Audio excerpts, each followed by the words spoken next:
মঙ্গলবার সকালে শিলিগুড়ি মহকুমা পরিষদের অন্তর্গত ফাঁসিদেওয়া ব্লকের মোরালীগঞ্জের মহানন্দা নদী থেকেই এক অজ্ঞাত পরিচয় ব্যক্তির মৃতদেহ উদ্ধার। এই ঘটনায় ব্যাপক চাঞ্চল্য ছড়ালো গোটা এলাকায়।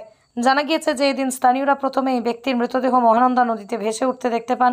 এই দেখেই তড়িঘড়ি স্থানীয়রা খবর দেন পুলিশকে। এই ঘটনার খবর পেয়ে ঘটনাস্থলে ছুটে যায় বিধাননগর থানার পুলিশ। অপরদিকে এই ঘটনা চাউর হতেই স্থানীয়রা ভিড় জমান।